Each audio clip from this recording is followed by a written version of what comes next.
changeover right now. And I know you guys, like when other people go to their box to get coaching, it's the same thing.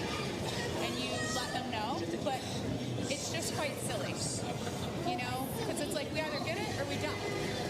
I don't understand why I wouldn't be able to walk over to my coach on a changeover.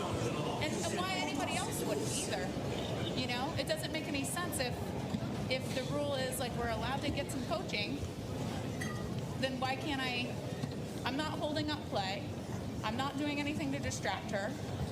I'm just going and talking to my coach, and that's part of the rule, right? So I'm so confused. It's like you only can get it at certain times, or I have to be over here and get coach. Like what is it? After the game is over, you can, if you go there and pass by and you see coaching is fine, but if you stay there and make a conversation, that's not fine. That's the difference. Time. Just another rule that you guys make that doesn't really have clarity. You know? Well, if you weren't with us at the sit-down, you would have seen Danielle Collins testing out the chair umpire in terms of Collins was given a little bit of a telling off, speaking to her coach for too long. Collins made her thoughts clear on the rule in terms of saying there isn't enough clarity on the coaching rule. Either way, Samsonova serving for the first set here.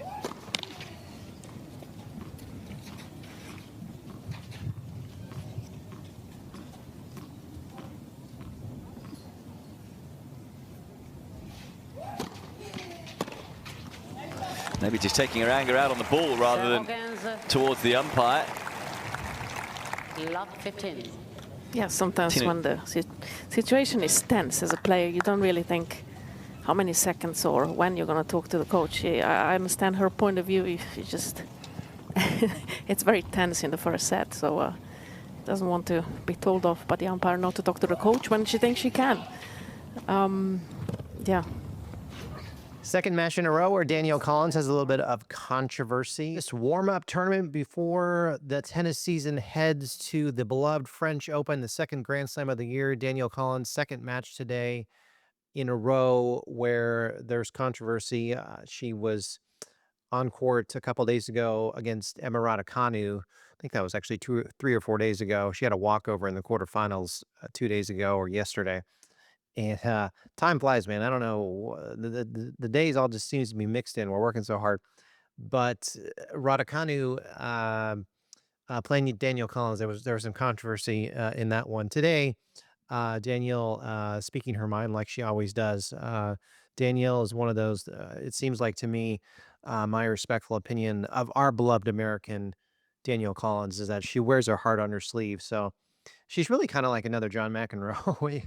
So she's really become one of those. She was supposed to retire last season, her own words, that she was going to retire from tennis, and she ended up not doing that. So she's back, excuse me, for another season, and we love her so much. She's kind of like another Helena Ostapenko, or my mind escapes me right now on who are the feisty ones on tour. Yulia Putintseva. I think Danielle Collins and Putintseva, you put them in the same category of you never know quite what's going to happen when they take the court. But Danielle, a little bit frustrated in this one. She's getting coaching, and she did lose this one in the semifinal. Rybakina is in the final in this one. She'll play Danielle's opponent, who beat her today. So good for Elena Rybakina for getting into a final. Hopefully, it'll give some confidence to the beloved Kazakhstan superstar Elena Rybakina. She heads to the French Open. Man, if you look at the French Open draw, there's like 47 matches in the first round on Sunday. Whoa. Shows you how many courts are in this Grand Slam over there in Paris, and who will take this French Open title. Our beloved Iga Świątek from Poland, trying to defend her title over there in Roland Garros. It's one of her worst starts to the clay season in her career, and we'll see how she can get through this. Can she get to the second week of the French Open? Would be an absolute huge shocker in the tennis world if she did not get past the first week. And then once she gets into the second week, if she does do that, can she get past the round of 16, the quarterfinals, the semis, and get to the final? Players to look out for, of course, besides Swiatek who are expected to make a really good run in this tournament. Of course, Jasmine Polini, who won the Italian Open. She's playing very well. Coco Gauff does well on clay. And then Arena Sabalenka is one to watch as well. So besides those top four, and we'll say those again, Swiatek, Sabalenka, Polini, and who was the other one we just said? Besides those four, can any sleepers like a Peyton Stearns? Yes, I threw that out there. Peyton's been playing pretty good. Don't count her out. I know she's like pretty much going to be probably unseeded in this French Open, but can Zhang Jinwen, who won the Olympics, I think the Olympics were on clay, weren't they? She won gold. Can any of those players, can Ons Jabeur, can Rybakina, can Jessica Pegula, somehow, some way make it to a French Open final? It's going to be a fun French Open final to watch. The Grand Slam finals are just done so well, shown so well. Unfortunately, this French Open final will probably be like at 4 or 5 in the morning. We were so spoiled here in the United States. We're always filming here in Dallas, Texas. We're so spoiled when Miami Open, Indian Wells. We got to watch those matches in a timely hour, if you will, in a normal hour of the day. But with the French Open, with this Strasbourg tournament over there in France, we're watching these matches super early in the morning and not be able to get any sleep. So if you made it this far in the video, thank you so much. I know you have a lot of options of where you can watch your tennis analysis. If you're watching here on Best Muscle Video on YouTube, thank you so much. There's a thanks button on the bottom right of the video player. Do you see that word? It just says thanks right there on your phone or your computer right there on YouTube. You can click on that word thanks and send me money that way. It's super easy, just a few clicks, and it works all around the world. So thank you so much. I love getting those thanks notifications on my iPhone. Really appreciate you so I can eat food today. And Rybakina tomorrow in the Strasbourg Open. This is pretty much the last match till the French Open starts. It's kind of interesting to see. I mean, do you want to get...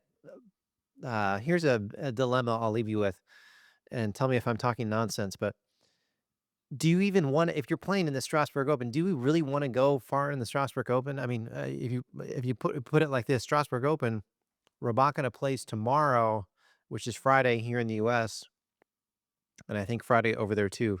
No, tomorrow's Saturday. I'm sorry. I'm talking definite nonsense. Let me start to make sense here. Rybakina plays tomorrow on Saturday in the Strasbourg Final Open, right? She has to play in the French Open the very next day, I believe. If you lost in the Strasbourg Open early, you get a little more rest, maybe a little bit more practice. I will say that Strasbourg tournament and, obviously the French Open in Paris, they're in the same country. As you know, these players travel from country to country, continent to continent every month. But Rybakina, I mean, good for her to get to the final, but she's got a quick turnaround there to get to Paris and get to the French Open. So interesting dilemma there for her.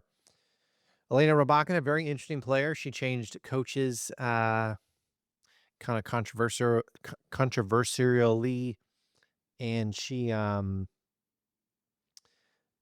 is a former Wimbledon champion, and she has several WTA 1000 titles under her belt, and it will be interesting to see how she plays tomorrow against Samsonova, who beat our beloved American Danielle Collins today. Rybakina is a very interesting player, and really have a lot of respect for her. Definitely one of the superstars on tour. Not as well known worldwide like we'd like her to be. At least I say that from a fan standpoint. I wish more people... you can say that over here in the U.S. Quite frankly, tennis... if you're not a hardcore tennis fan, you probably don't know who Elena Rybakina is over here in North America. But we'll wake up for this one. 7 a.m. Central. Should be starting on time. That's what's so kind of not good about tennis in tournaments, in the first round, the second round, the third round. The list, Iga Swiatek to play at 6 a.m. and they won't get started till 8 a.m. Because they're waiting on other matches to finish on the court before them. So that's kind of a tricky thing with tennis. But when it gets to the quarterfinals, the semis, the finals, tomorrow, barring a rain delay, Elena Rybakina and Samsonova should be on time tomorrow. If you made it this far in the video, if you're watching on your phone or your computer or on your television, thank you so much. I appreciate you. And I will leave you with that.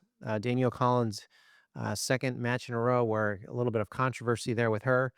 And we'll see how Danielle does in the French Open. We're all watching it. Madison Keys took the first Grand Slam this year at the Australian Open. Can she somehow, some way win the French? Can Madison Keys win the French Open? Who will win the French Open? Let's wait and see. Cannot wait to watch this one. And keep it here on Best Muscle Video on YouTube. So hit the subscribe button. You got the thanks button on the bottom right of the video player, and I will see you soon. Talk to you later. Bye.